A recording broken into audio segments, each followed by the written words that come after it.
Sectoral allocation आप किस तरह का पसंद करेंगे, या आप अपने फंड्स में कहाँ पैसा नया लगा रहे हैं, कहाँ से पैसा थोड़ा सा निकाल रहे हैं?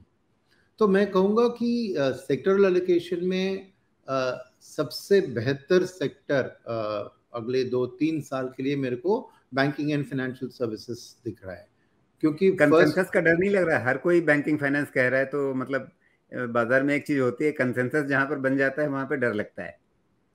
डर लगता है, मैं मानता हूं कि ये एक सही डर है। कंसेंसस थीम हो गई है, मतलब पहला सेक्टर, हर एक्सपर्ट, हर एनालिस्ट या आपके जैसे जो म्यूचुअल फंड से लोग आते हैं, सबकी जुबान पे पहला सेक्टर बैंकिंग एंड फाइनेंस है। ये बहुत बड़ा कंसेंसस है, इसलिए मैं आपसे ये क्रॉस क्वेश्चन पूछ रहा हूँ। देखिए, ये ऐसी कंसेंसस कोविड के पहले 10 साल के लिए आईटी में भी थी ना, राइट? फिर भी कोविड के टाइम में एक बहुत बड़ा जंप आया, तो उसको छोड़िए। उसके पहले क्या था कि आईटी में ग्रोथ बहुत स्ट्रांग थी, कंसेंसस भी था, हर एक के पोर्टफोलियो में आईटी था, फिर भी आईटी ने अच्छा रिटर्न दिया। सो मैं मानता हूं कि कंसेंसस है, मगर उसके केवल एक सॉलिड बैकिंग है। और बैकिंग कहां से आती है? इसके 4 कारण हैं। तो पहला कारण क्या है कि बैंकिंग सेक्टर का पे ऊपर दबाव कोविड पे पर बहुत ज्यादा था, उस सेक्टर को बहुत पनिश किया गया था, क्योंकि एक डर था कि कोविड के टाइम में आपको एनपीएस बहुत बढ़ जाएंगे। बट असलियत ये हुई कि एक्चुअली सभी बैंक्स ने प्रोविजन बहुत बढ़िया किया था इस एंटिसिपेटेड एनपीए के लिए, और एक्चुअल रियलिटी में एनपीएस उतना नहीं बढ़ा जितना उम्मीद था। तो एक सभी बैंक्स के पास एक प्रोविजनिंग का कुशन बैठा हुआ है, जो वो राइट बैक कर सकते हैं अपने ईपीएस और अपने प्रॉफिट्स में। तो एक सभी बैंक के पास वो एक बात है। सेकेंड, क्योंकि कोविड के टाइम में ये ओवरऑल वर्ल्ड में एक इंटरेस्ट रेट कट का सिनेरियो, उसके साथ आरबीआई ने भी कट किया, आरबीआई ने भी 8 लाख करोड़ का लिक्विडिटी पंप किया। बैंक्स को बहुत सस्ता पैसा शॉर्ट टर्म में मिल रहा था, बट उन्होंने बहुत स्मार्टली उसी वक्त में लॉन्ग टर्म, चाहे वो through 5 year 10 year fix deposits हो, या इंटरनेशनली भी जाके डॉलर की बोरिंग लो, रुपी बॉन्ड, मसाला बॉन्ड की बात करो, सभी बैंक्स ने, जो अच्छे क्वालिटी बैंक्स है, उन्होंने लॉन्ग टर्म लॉक इन में फिक्स्ड रेट पे पैसा लॉक इन कर दिया एक bottom of the interest rate curve में। तो उनके पास बहुत सस्ते पैसे आज पड़े हुए हैं। दूसरी बात। तीसरी बात यह है कि सभी बैंक्स ने इस कोविड के टाइम में और एक साइलेंटली एक बात कर दिया। क्या था? इकट्ठा करके उन्होंने पूरे लोन बुक, सिवाय पर्सनल फाइनेंस, पर्सनल लोन्स और ऑटो लोन्स, जो 2-3 साल के टाइम फ्रेम तक होते हैं, बाकी सबके लोन, चाहे वर्किंग कैपिटल हो, कॉर्पोरेट के टर्म लोन हो, हाउसिंग लोन हो, उन्होंने उन्हें फ्लोटिंग रेट में शिफ्ट कर दिया कंप्लीट। तो उससे क्या हो रहा है कि आज इंटरेस्ट रेट जो वापस बढ़ने लगा है, उसमें उनको इंक्रीमेंटल बोरोइंग जो करते हैं थ्रू एफडीज और सेविंग्स में, उसी में उनको असर पड़ रहा है अपने कॉस्ट में। मगर लेंडिंग बुक में 70% प्लस में वो अपना रेट हाइक को पास ऑन कर रहे हैं। तो सभी की नेट इंटरेस्ट मार्जिन भयंकर वाइड हो रही है। तो हाउसिंग लोन में देखिए, पिछले क्या मैं कहूँ, कुछ महीनों में 110-115 बेसिस पॉइंट्स का इंटरेस्ट रेट हुआ है हर व्यक्ति के हाउसिंग लोन में, करेक्ट? तो कॉस्ट ऑफ बोरिंग उनका बड़ा नहीं है, तो सभी बैंक्स के नेट इंटरेस्ट मार्जिन वाइड हो रहे हैं। ये और एक कारण। फिर चौथी कारण, बैंक लोन की डिमांड बहुत घट गई थी ना कोविड के टाइम में। अब क्या हो रहा है? 15-20% लोन ग्रोथ ऑलरेडी इस साल में आ रही है, बट आगे जाके क्या सेक्टर्स जो ड्राइव करने वाले हैं? कैपेक्स की बात की, अभी हर कैपेक्स के इन्वेस्टमेंट में 70% बैंक की फाइनेंस होती है, खाली 30% प्रमोटर की इक्विटी आती है। तो इमेजिन कि small cap, mid cap, large cap, इन कंपनियों अपने कैपेक्स एक्सपेंशन के लिए अल्टीमेटली अपने बैंकर के पास जाके उनको पैसा उठाना है। तो कॉर्पोरेट लोन्स का ग्रोथ रेट मैं समझता हूं कि 25-30% पर एनम आज होगा। तो डिमांड फॉर बैंक फंड, और जब डिमांड बढ़ती है तो कॉम्पिटिटिव प्रेशर्स ऑन प्राइसिंग नहीं आती है। तो मैं समझता हूं कि ये लोन्स तो 11-12%, उनकी एवरेज कॉस्ट 5-6% पे है। तो लेंडिंग, और सेकेंड, जैसे हम गवर्नमेंट इंप्लीमेंट कर रही है पीएलआई, और हम समझते हैं, हमारी एक्सपेक्टेशन है कि पर कैपिटा इनकम जो है देश में अगले 2030 तक डबल हो जाएगा। तो डिस्क्रिशनरी कंजम्पशन पे जो खर्चा शिफ्ट होगा फ्रॉम बेसिक स्टेपल्स, जैसे गाड़ी, जैसे हाउस, ये सब ना थ्रू लोन्स ही खरीदे जाते हैं। तो रिटेल लोन का डिमांड और कॉर्पोरेट का डिमांड, तो ये दोनों बढ़ते हुए, इसीलिए ये कंसेंसस व्यू बन रहा है कि ऐसी है हालत कि देश की ग्रोथ में के लिए bank funding is like a blood circulation of the economy, बिना that it can not happen.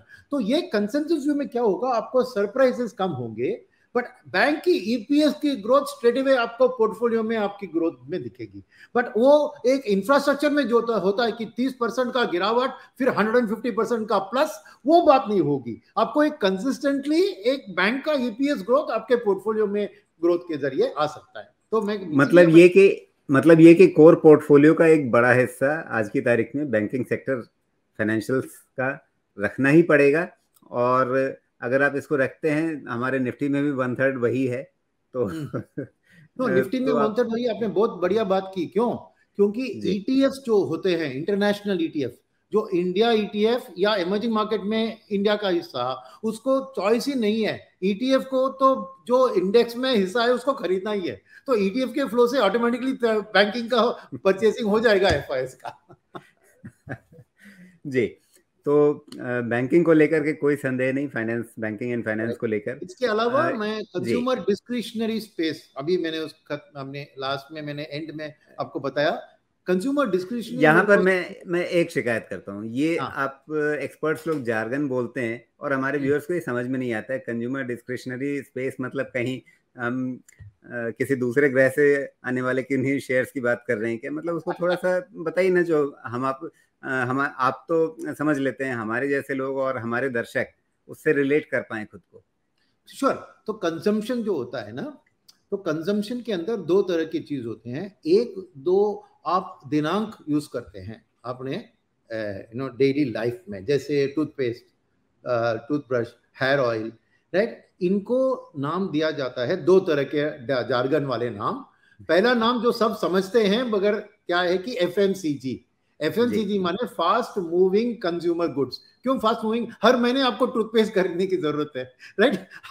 हर महीने आपको तेल खरीदने की जरूरत है, तो फास्ट मूविंग है। शेल्फ, डिस्ट्रीब्यूटर के शेल्फ से जल्दी फास्ट मूव हो जाते हैं, तो इसको fast moving consumer goods FMCG कहते हैं। और इसको कंज्यूमर स्टेपल्स भी कहते हैं। स्टेपल माने इसके बिना जिंदगी जी नहीं सकती, जैसे फूड, रोटी, जैसे एक स्मोकर के लिए तंबाकू, राइट राइट। तो इनका नाम होता है इधर एफएमसीजी या कंज्यूमर गुड।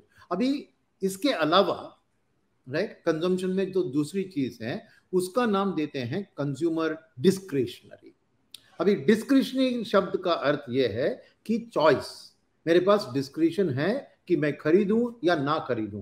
मेरे स्टेपल्स में मेरे को चॉइस नहीं है, मैं बिना टूथपेस्ट के मैं नहीं रह सकता हूं, करेक्ट, मैं बिना गेहूं के मैं नहीं रह सकता हूं। तो ऐसी बात में डिस्क्रिशन जो आता है, कब डिस्क्रिशन का इस्तेमाल करते हैं? जब चाहत आपके मन में हो। चाहत कब इंप्लीमेंट होता है? जब पैसा आपके हाथ में हो, राइट, या आपके पास ही सेविंग्स हो या बैंक बोरिंग आपको अवेलेबिलिटी होती है थ्रू जीरो कॉस्ट ईएमआई, ऐसे, राइट। सो कंज्यूमर डिस्क्रिशन में और एक खास चीज है कि उनकी वैल्यू हाई होती है। अभी टूथपेस्ट का दाम क्या होता है? 100 रुपया, 150 रुपया, राइट। बट एक रेफ्रिजरेटर का दाम होता है 5,000, 10,000 रुपया। तो डिस्क्रिशनरी कंजम्पशन में इंडिविजुअल आइटम्स की वैल्यू बढ़िया ज्यादा होती है कंपेयर टू कंज्यूमर स्टेपल्स या एफएमसीजी। और दूसरी चीज है कि ज्यादातर लोग इसमें लोन का इस्तेमाल करते हैं इसको खरीदने के लिए, स्टेपल्स को आप अपना पैसा डाल के खरीद लेते हैं, राइट। अब कंज्यूमर डिस्क्रिशनरी के अंदर 3 भाग है। उसमें है कंज्यूमर ड्यूरेबल। ड्यूरेबल माने क्या? बहुत लंबे समय तक वो रहता है। एक रेफ्रिजरेटर लेते हैं तो 10 साल के बाद आप बदलाव करते हैं, राइट। एक फ्रिज लेते हैं, सॉरी फ्रिज माने वॉशिंग मशीन लेते हैं तो शायद 15-20 साल के लिए आप बदलाव नहीं करेंगे। तो कंज्यूमर ड्यूरेबिलिटी होता है उस प्रोडक्ट का, कुछ साल के लिए रहता है आपके पास। तो कंज्यूमर ड्यूरेबल में आते हैं refrigerator, washing machine, air cooler, air conditioner, ये सब। सेकेंड चीज जो डिस्क्रिशनरी के अंदर होता है कंज्यूमर ड्यूरेबल के अलावा, वो होती है ऑटोमोबाइल, 2 व्हीलर हो या 4 व्हीलर हो, ये भी कंज्यूमर डिस्क्रिशनरी में आता है। मगर auto sector is like a high value item, आप नेचुरली एक व्हीकल लोन लेके ही वो खरीदते हैं। दूसरा भाग। तीसरा भाग कंज्यूमर डिस्क्रिशनरी अंदर आता है हाउसिंग। यानी घर खरीदना थ्रू EMI, थ्रू लोन आप घर खरीदते हैं, वो भी डिस्क्रिप्शन है। तो आपके पास पैसा हो, एक्सेस टू फाइनेंस हो, तो ही जाके आप घर खरीदेंगे ना, तो कंज्यूमर डिस्काउंट मिलता है। और चौथा और एक है हाई एंड रिटेल। जैसे आप जाके शर्ट पैंट अपने टेलर से आप सिलवा सकते हो, या दुकान में जाके लुई फिलिप या वैन ह्यूजन का महंगी शर्ट या पैंट खरीद सकते हो। तो जैसे इनकम स्ट्रीम बढ़ता है आपको, आप अपने टेलर को भूल जाते हैं, आप जाके वो ब्रांडेड क्लोथ्स पहनते हैं। तो ब्रांडेड रिटेल भी एक कंज्यूमर डिस्क्रिप्शन आइटम में आता है। तो ये है एक एक्सप्लेनेशन। आपको और भी कुछ डाउट्स है जी तो सवाल पूछिए, मैं जी आंसर तो करूंगा।